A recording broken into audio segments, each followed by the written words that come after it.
I do really believe 100% from every part of me that everyone has the capacity to be able to do the things that they want and not to be held back by the mental baggage that's in our head that we want to push through. Welcome to the Do the Thing podcast. In each episode, we get down and personal with people who go after the things they want to make all their wildest dreams come true. Join us as we unveil and dissect a formula for what it takes to do the thing.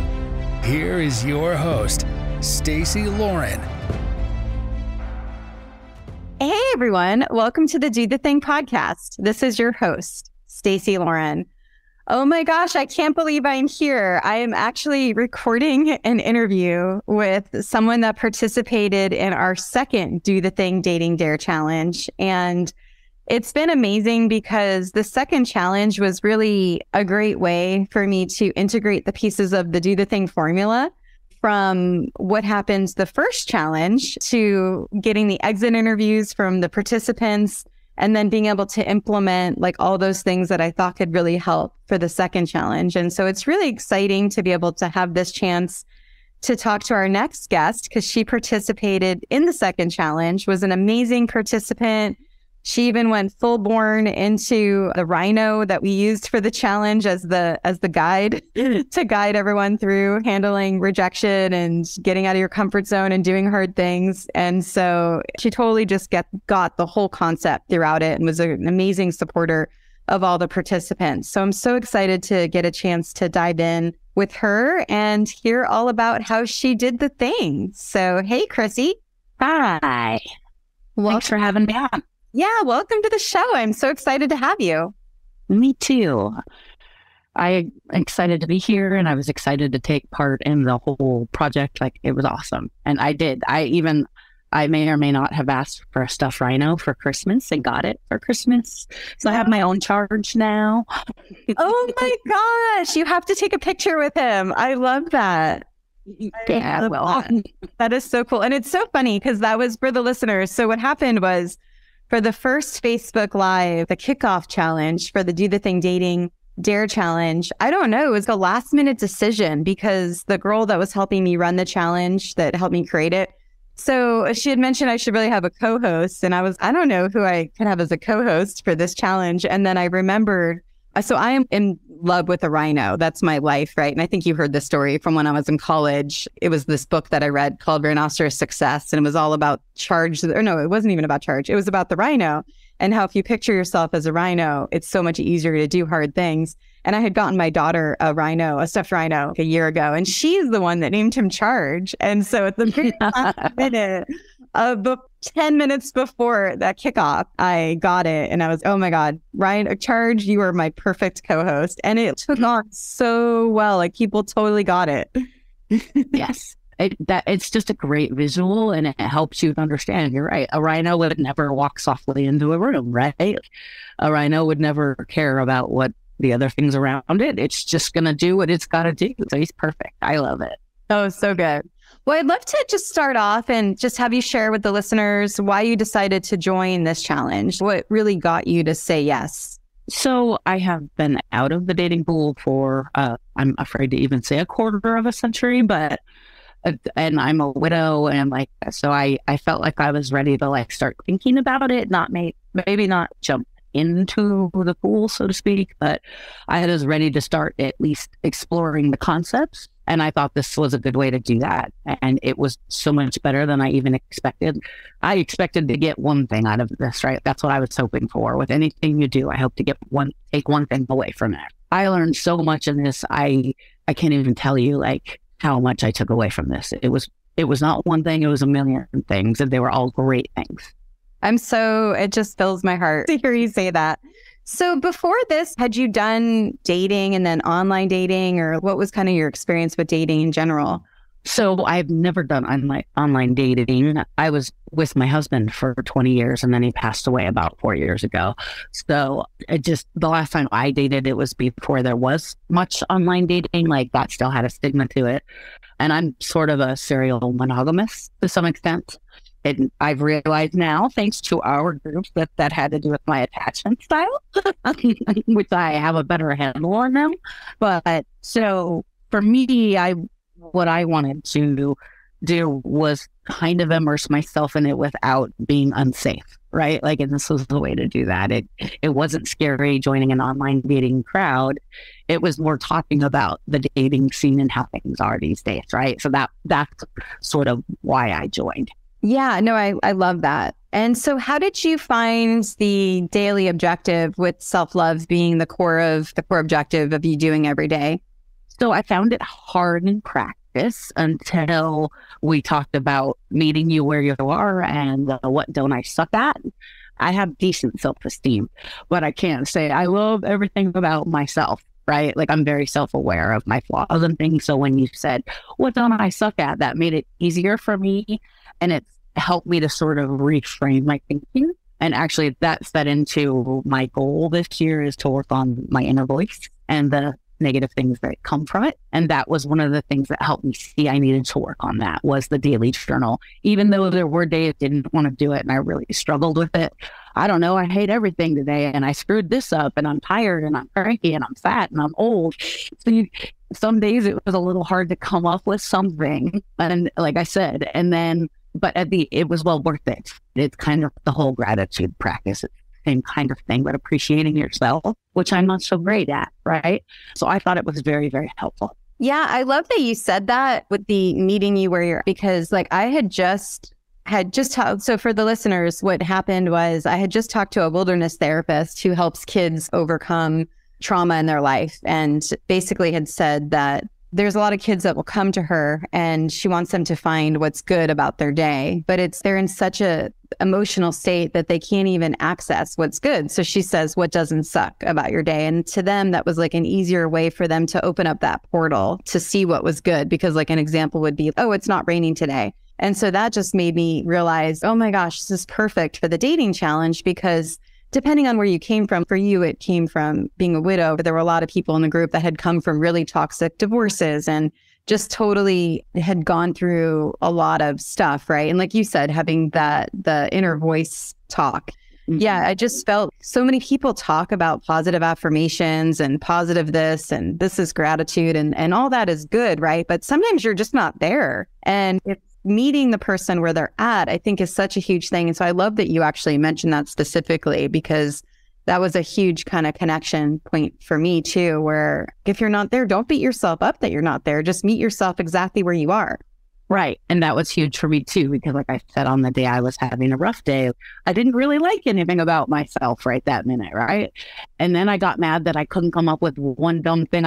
And then when we had to talk about meet yourself where you're at, that shifted my perspective so that, okay, maybe I can't find anything I absolutely like about myself, but I don't suck at taking care of my dogs, or I don't suck at being a good friend, or it made it easier to reframe it from negative thought process. And yeah, I think it absolutely helped the people that came from toxic situations as well, or people like me that have a very negative inner voice. That's just how my inner voice is, and I'm trying to reframe it, right? Well, I think the first thing is self-awareness, realizing that you're ready to change from having that negative perception of it. So, I mean, that's huge. And I think you've given yourself you've given yourself a celebration for that because you're moving towards the direction by doing these new things. Right. All thanks to you. Aw. Seriously, this challenge was so great for me. It really was. I got so much out of it. I'm so glad to hear that. And then I want to ask more about that question, about that specifically, but I wanted to also see, so with the self-love and doing that daily, because we did it for 5 weeks, did you end up getting to take any of that with you? Are you doing that still or any form of that now that the challenge is over? So no, for me, it really worked its way into the change your inner voice instead. So now I'll hear myself say something to myself that's negative, and then like I'll kind of mentally slap myself on the wrist, like, "Hey, I'm supposed to do that anymore, remember?" So that's what I took from it. I'm sure other people still write it down. I journal, but I don't journal much about myself per se. I more talk to my dead husband. Yeah, but it has made me take the time to appreciate things about myself, though, in day to day when I'm taking stock of my life or what I've been doing lately. I have noticed because of that. It all started with that process that I am trying to be kinder to myself and be more, okay, what would you say about your friend? Would you say that about your friend or your sister or your mom? No, he wouldn't say any of that. So that's how I took it. I'm trying to apply it more globally, I guess, to my life. Okay, so I'd love to hear when you joined, what did you mentioned thinking you would just get one thing out of the challenge. What was the one thing you were thinking you would get out of it? To me, it was my way of sticking my first toe in the dating pool, right? Like if I'm definitely afraid of that. I'm not going to lie, especially with the apps. I feel that's feral and I'm scared, right? Just because I'm old and whatever, right? But so for me, this was my challenge, my way of sticking my toe back in and starting the process, starting to become comfortable with even thinking about it. So for me, just even joining the group was huge. And then a lot of the dares pushed me and I found that helpful as well, right? That the dares started even more for me. But the first part for me was really even taking the step forward and admitting that I even want to talk about relationships or think about getting into one, right? For me, that was my first step. So good. How did you do it? How did you get yourself to actually sign up and like to overcome that shift? Oh, I looked at it 3 or 4 times before I actually hit join. I saw your posts in one of the other single groups. And so then I went and checked it out and thought, I don't know, kind of afraid. And then I went back and looked at it again a couple of days later and then finally just pulled the trigger, right? And then came home and I live with my best friend right now. She lives at my house. And so I came home and told her like, okay, so I joined this dating challenge thing and it's not supposed to be dating. So we'll see how bad I do at it, because it was a jump for me. It was hard for me to finally commit to that. So that's how I did it. I just I thought about it for a couple of days and then I finally just told myself, oh, just pull the trigger and do it.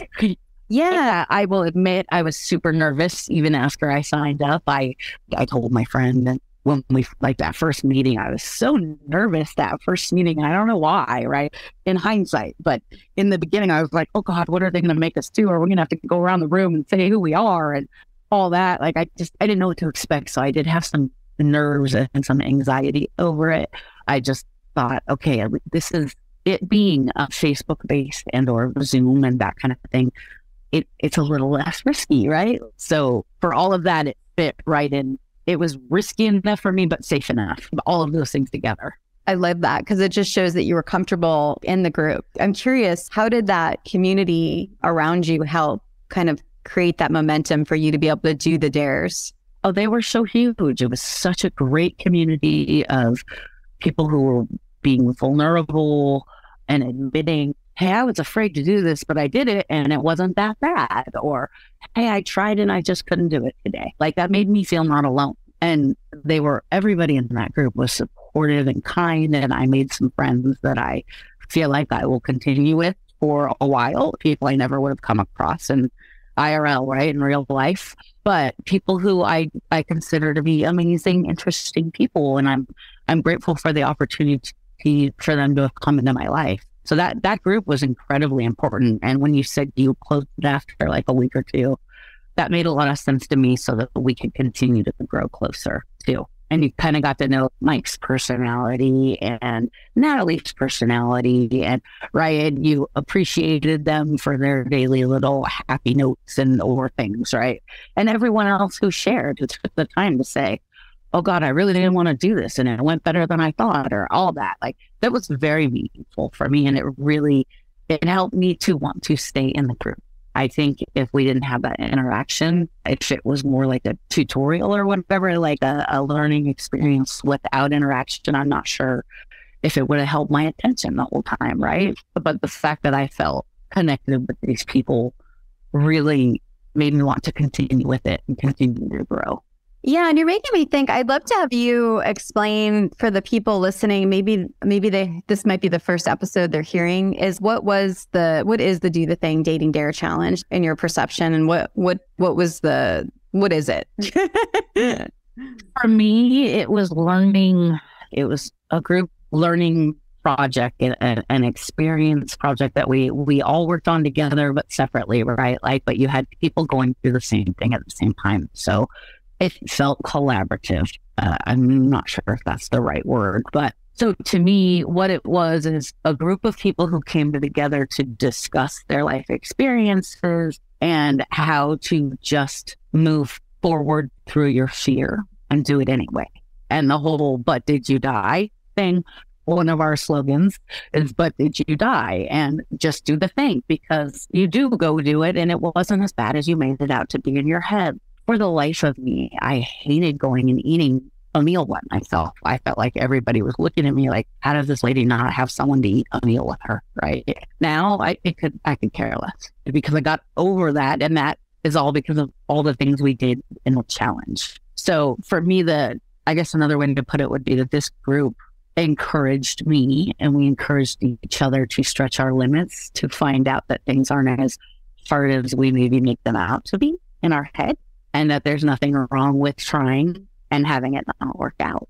And I don't know, I found a lot of happiness in this group too, like some of the daily love and the whole, just start dancing. Like, I can't tell you how many times I started dancing since then, because I'm alone and it makes me happy, and I didn't know it would do that.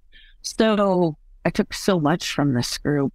I think if I had to, and I'm sorry, that was a long-winded answer, but I think if I had to summarize that, I would say it's a group where you learn about your own desires and your own comfort zones in terms of interacting with other people, strangers, and or just putting yourself out there, whether it be a dating scene, or for me, even like a new job or a new church or any kind of new project where maybe you're afraid. This really helped me with that. Like, it's that kind of group that'll get you, it'll help to motivate you and help to encourage you to move past your fear. So good. It's so interesting to me that because you see me in the group where I was going to do this, do the thing, start a podcast challenge. And I was a little obsessive about it. You guys have to do this. And there was a percentage of people that were totally interested and ready. And then I had people outside of the group that were also interested. But then I realized there was just so many people that weren't ready yet. And that helped me realize, okay, maybe start a podcast is a little too outside of where they're at. And so then it ended up getting me to almost even change the identity of the group into do the thing singles now, right? And becoming the most incredible version of yourself. And so then when you do meet someone, they're just part of that journey with you. And the next challenge is going to be the do the thing, find your voice challenge, which it sounds that's right in line with what you're working on now, which I think is really cool. It does sound really cool. And like I said, I took so much from every bit of this. It was very helpful for me, and things I will carry forward. I think I learned so much about myself, and I've been working on myself. Anyway, I've been in therapy because I'm a widow and all that, right? So I'd already been working on myself, but this helped me grow in a different direction.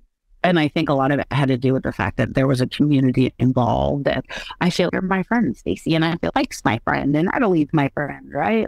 I feel close to all of you because we had a shared experience. So I really think that had a special part of the program, had a big part of the outcome for me. What were some of your favorite dares in addition to the going to a restaurant by yourself? Was there any dares that really got you excited to do? So one of the dares was reach out to an old friend. And what had happened in my life was one of our mutual friends had passed away unexpectedly from COVID issues. And I was able to reconnect with him. Like, we ran into each other on the internet because of that, and then set up a time for a call. And I don't know if I would have asked for the call if it wasn't part of the challenge, but I was so glad to reconnect with him, especially given when you lose someone, there's something about communicating with someone who knew them too. And so and this guy was a big part of my life and one of my closest friends for a lot of years. And I hadn't talked to him just because that's how life goes. You move on, you get married, you have kids, you have grandkids, you work, whatever. You lose touch. So for me, that challenge was probably my favorite because it meant so much to me to reconnect with him. And now we're back as a part of each other's lives, right? So that was probably my favorite challenge. the other challenges, the going to the bar and sit by yourself and just talking to people sitting around you, that was a little hard for me, but I was glad after the fact. I sat down, I had my phone, I was going to look at my phone, and then I remembered the dare, and I thought, okay, I was waiting for my family, that I had gone an hour early because sometimes it's hard to get a table and because of the challenge, right? And so I put my phone away, I ordered a drink, and I started talking to the bartender and the gentleman next to me and the lady on the other side of me. And I had a really good time, and I wouldn't have done that without the challenge. I would have stared at my phone, right? Until my family got there. So I'm a social person by nature, but like that helped me remember that, because with COVID and then grief and all that, I have not been a very social person. So this challenge helped me to reignite that and remember that I do like talking to people I don't know, and I do like making people smile and cracking jokes, and like that's my favorite thing to do, and I haven't done it because I was stuck in a fog and all those things. Or I think those were probably my two favorite challenges. So good. And right now you're doing the Do the Thing book club challenge with Natalie, right? It's so good. That book is so amazing. Oh my gosh. So I have read like Brene Brown and some of those other, but I can't think of the other one, the Unbroken and a couple of the other podcasts and the books that those people write, right? So but for me, this book explains so much that I didn't even know was like a thing. And when I read it, like when we did the test the first time I did the test, it came out super anxious attached. And I was, I don't think that's right. And then I realized it was because I had answered questions about my father, who was never in my life. And I had marked that negative instead of 0, right? In the middle. And so when I went back and redid it, then it felt right to me. Because I was like, no, when I was younger, sure, I was super anxious attached, right? But I don't feel that way anymore. But the book helped me identify like the acting out and all of the things. Like I was like, I did that, right? And if I had known all that when I was younger, maybe it would have been different. And certainly in my 20-year relationship with my husband, there are things I would have handled differently had I read that book earlier. I would have been able to more recognize what my trigger issues were and when I was acting out and what I was doing. Instead of, there were times, we were together 20 years, there were times when I would just say, hi, I just need to know you love me. I'm feeling super insecure. But there were plenty of times I acted out instead because I felt threatened. And I just wonder if I don't know if I would have had the perspective. I think I was young and emotional and immature. But for me now, it's so different. And that book speaks to so much. I really wish I would have read it 20 years ago. I don't know that I would have heard it 20 years ago. But for me now, that book's life-changing. It really is. Yeah, and I love the way that you just worded that. And just so everyone knows, we're talking about the book Attached, which it was one of the first dares is to take the quiz from that book. And then I mentioned it for them to read it. And then we later had one of the community members, Natalie, take it on and wanted to do a book club for it. And it's been really unbelievable to have that as part of the community too, because now you guys are like diving into it. But I love how you said, like, I don't know if I would have heard it earlier, because it is that way of going through, okay, I'm reading this right at the right time, because I almost needed every experience that I had in order for me to hear it in the way that I'm hearing it now. Exactly. And when I was younger, I was stubborn and there were a lot of things I would not have heard, right? Like I thought I knew how the world should work, and I thought if I could control everybody, things would be perfect. So I'm not certain I would have heard it back then, right? Like I think I was so full of bubble, really. I was young and dumb and thought I knew everything, right? Like now, through this group and through losing my husband, that was certainly part of it. I have learned what really matters and that you can't control a single thing. Like I wasted a lot of years tilting at windmills, so to speak, banging my head against the wall, because I was mad that I couldn't control other people. Like what a waste of time, right? But I know that now at this age, if you tried to tell me that at 25, 30, even 35, I would have told you to jump off a cliff. I wouldn't have heard it. So it is this group and this book came at the perfect time for me. And I think for people going through a divorce or anyone kind of figuring themselves out, that is a great time to read that book.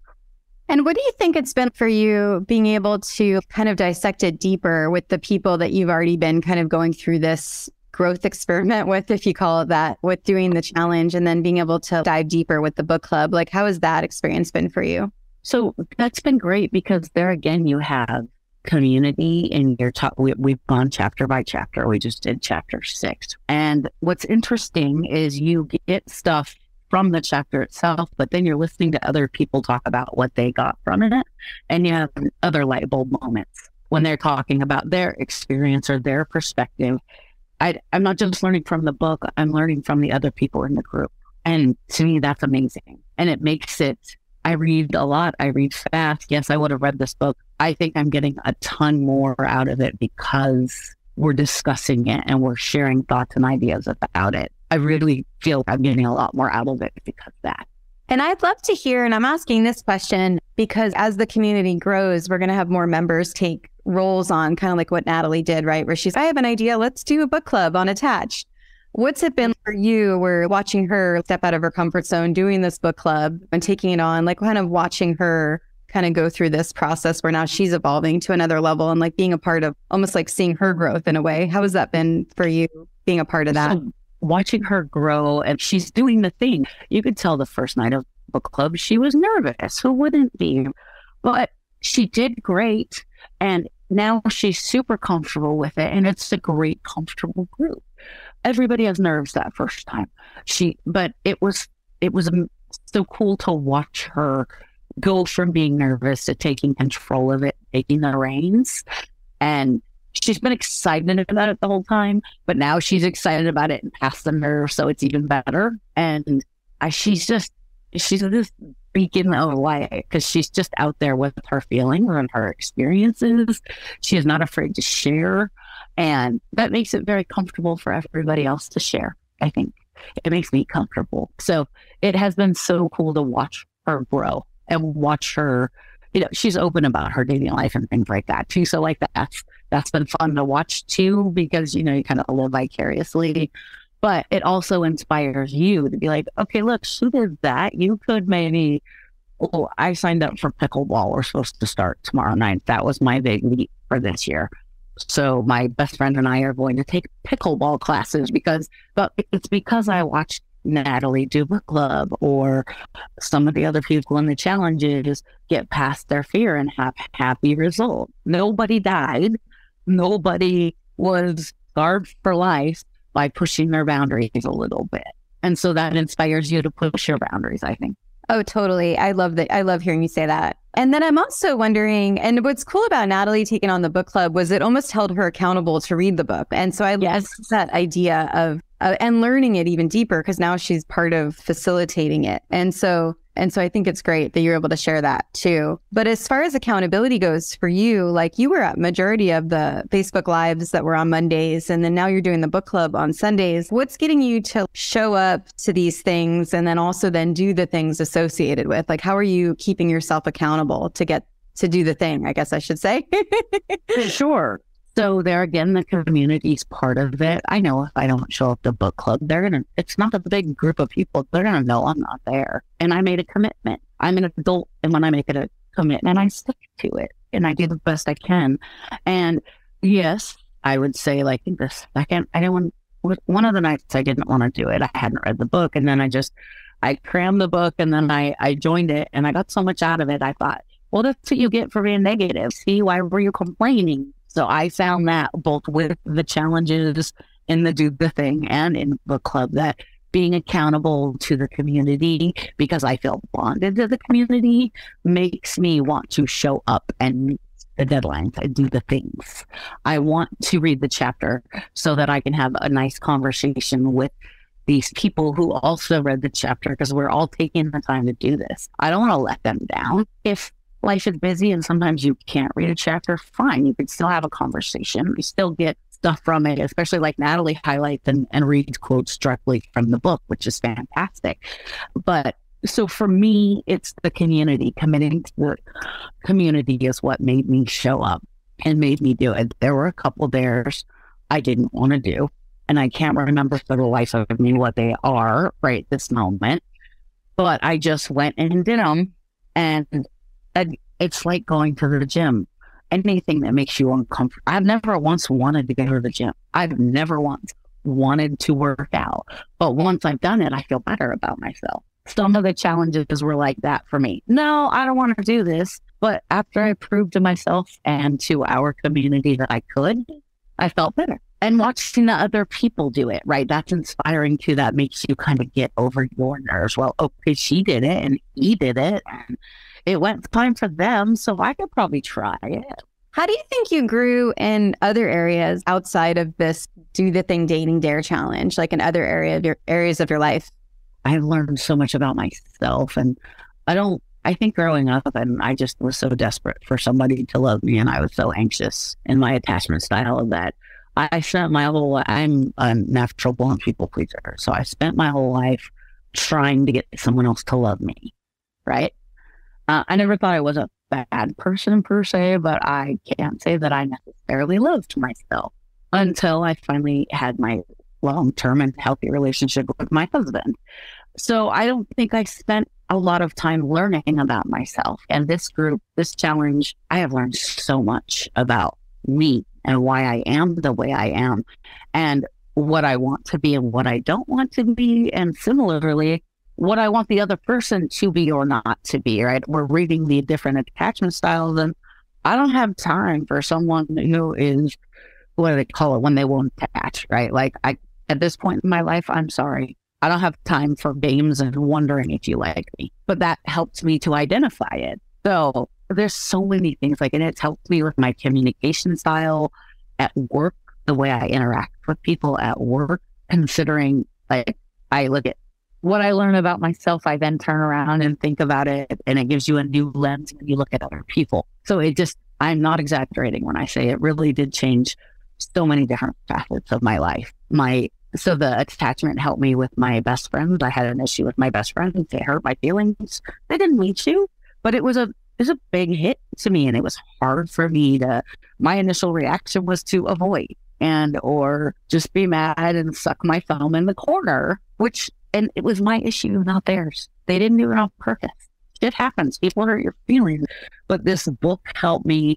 The things I've learned between this book and the group helped me to identify that it is my issue and that it's up to me to deal with that, right? Like that's one of the things I learned through this is most of what you go through is somehow you do it to yourself, right? It's the way you see things. It's the prism you take with you from all of your lifetime experiences and prejudices and all that stuff. But I really think for me, this group, I learned so much about myself and it's made me a better person.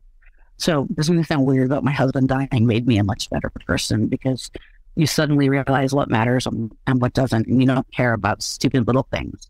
And you have a lot more patience and all this stuff. But this group helped me then to think about myself and how I wanted to grow and who am I and where do I want to go from here. Because we talk about you want to be the best version of yourself. And then if someone happens into your life, great. And now, thanks to this group, I've also thought, I'm not letting someone into my life that hasn't at least attempted to deal with their stuff. Because I've spent a lot of time working online. And I'd like to have mature conversations where you can grow together about it rather than someone who just never dealt with their crap. Again, a long-winded answer. I'm sorry. Yeah, no, I love it. I love it. If you kind of have a better idea of who's entering into your sphere now too. And I really like that. I was also curious what could make it better. So when I do get into whether it's Do the Thing Dating Dare Challenge number 3, or like I mentioned, Find a Voice Challenge, is there anything you think could make the community better, the challenges better, or any other feedback you have on that? The only thing I would think of, and I don't know that it's possible because we were so spread out, but if we could meet people in person, the people you bonded with, again, but I don't know that that's feasible. I don't, especially there were people literally across the country, right? You and I are in California, but Mike was on the East Coast and Tammy's, I don't know why I want to call Natalie Tammy, but I do. She's down there in Arizona now. So I don't know that it's feasible, but it would be fantastic to meet at least a couple people face to face. if that was a way to, like, a challenge or whatever. The challenge is for you and the two closest people to get together, right? Or something. And it may not be feasible if we're all in different states, but I thought it would be fun to meet them face to face. I feel like I know them, so getting to meet them would be special. Yeah, that would be fun. I know that was something I really liked in the first challenge. I don't know if you ended up hearing about it, but Natalie and another community member, Sue, had taken Do the Thing on the road, and they went to Napa. Oh, nice. Together. It was so cool to watch them. Awesome. Yeah, but I like the idea of maybe a future event or something. That would be certainly fun, I'm sure. So for someone listening that is thinking about joining, whether it's the Dating Dare Challenge or something else, what would you tell them? And maybe they're like, oh, I don't know, it's scary. And how am I going to do this thing? What would you say to that person? That it's not nearly as scary as you think once you get involved. I was very nervous and wasn't sure. But the community was kind and everybody was supportive. So it's not nearly as scary as you think. And if there's anything you're super uncomfortable with, you don't have to do it. Right? Like, we're all adults. If you really can't do one of the challenges, so don't do it. Nobody's going to beat you up or hate your guts, right? So for me, it was not the monster I thought it was going to be. It was fun. And I'm so glad I did it. And I was very anxious. So if somebody out there is thinking about doing it, I say, go for it. Just go for it. Give it a shot. Honestly, you will love it, and you'll learn about yourself and grow in ways you didn't know you could. So good. And how are you feeling about the Find Your Voice Challenge? So right now is my busy time at work, so I don't know if I can dedicate the same time to it, but I'm thinking about it. I have a voice. I'm not afraid to speak my mind, so to speak, but I think, again, if I had the time, I would absolutely join, because I know I would learn more about myself and learn from it. So I'm hoping I can work it out, but I'm just afraid to commit right this minute because of work. Yeah, no, I totally understand. Just so you know, this one's only going to be a mini sprint. It's 17 days, and I'm just going to have the dares are just going to be voice notes. So it'll be like a minute or. Oh, okay. It's going to be all right. Really simple one. And then there will be an opportunity, but there'll be bonus dares where you could interview someone else, and use the challenge as the vehicle to do that. And then I'll give guidance on that. So just so you know, there is more to it, but the very minimum you have to do is just like a minute voice note a day. Okay. All right. Great. I'll check it out for sure. Okay, cool. And then, so Chrissy, the time is here. What would be your number one piece of advice to people on doing the thing? Just do it. To quote Nike, or to quote Stacy, do the thing. Just do the thing. Like, it's not nearly as bad as you make it out to be. It's not as scary. No, and but did you die? I love the but did you die, because those are the things I would say. Just do it. Just put yourself out there and do it. It's not as scary as you think it is.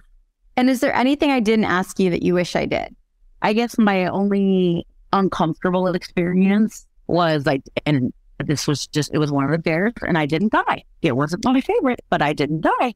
I went and did a paint and sip by myself, and it was fun, and they were nice, but it was all groups of friends. And so I really felt uncomfortable. Because everyone else, there was no other single person there, right? You go out to dinner, there's probably a single person. You go to a movie, there's going to, but these were all groups of friends, and then just me, like a single thumb, right? And so I discovered, while I didn't care for that, I still was able to enjoy the class and enjoy doing the painting, and I didn't die. I didn't want to go that day. I was in such a bad mood. I was tired. I made up every excuse not to go. You should have heard me. You'd have thought I was 13 years old, whining like a baby about, I'm not going to go. I don't want to do this. Why did I sign up for this? And my best friend's just looking at me like, okay, then don't go. And then, because again, I made a commitment and I'm an adult. So, all right, I'm going to go. And she goes, what? Like 20 minutes later. And I said, well, I got over my hissy fit. I'm going to go do it, And I had fun. It wasn't the greatest experience of my life. I did feel a little alienated, like I said, but I enjoyed the class. I had fun doing the painting, and I did the thing, and I was super proud I did the thing. So I guess that's what I would say. It was, even in my quote, not so great experience through all of it, it wasn't a bad experience. It was still a good learning experience.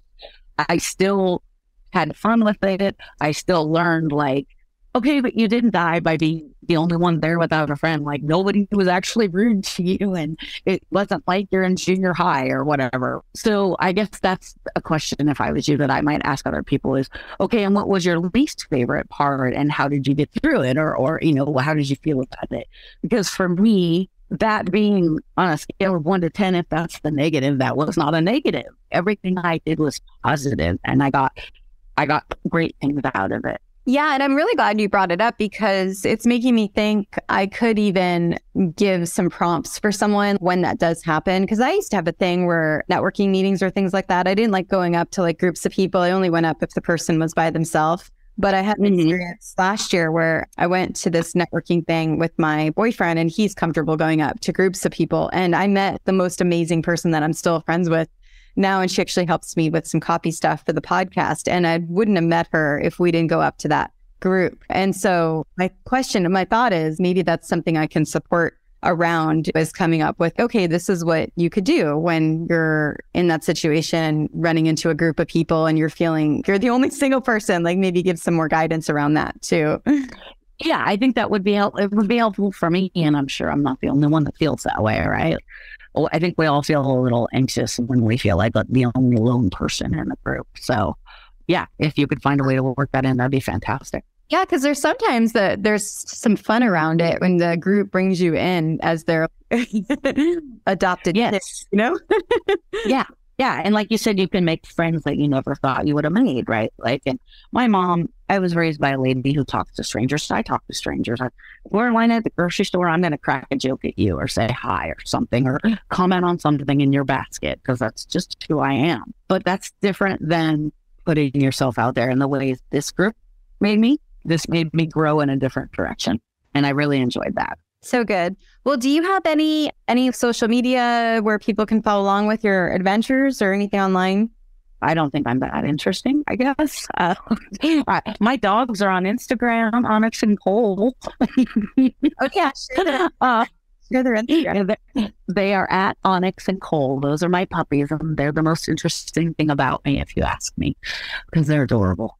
But other than that, no, I'm just a normal whatever. I don't think I'm too exciting. And I think people would be bored with me.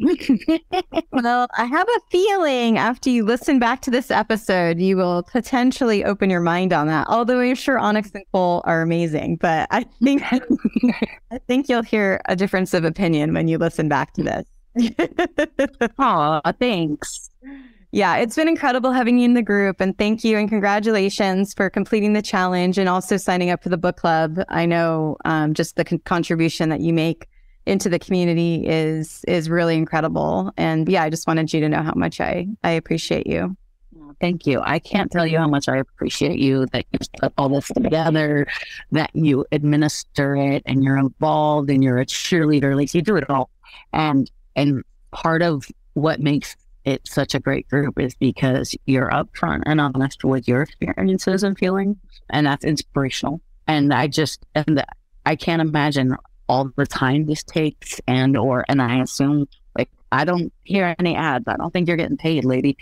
And you are doing such a service for humankind, and I'm just so grateful for you.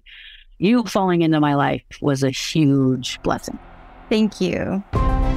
Thanks for listening to the Do the Thing podcast. We hope you enjoyed the show, but even more, we hope you'll be inspired to do the thing.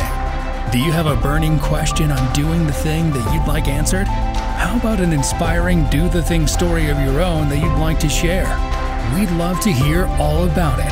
Just leave us a voice message at dothething.callcast.co or email us at hello@dothethingpodcast.com.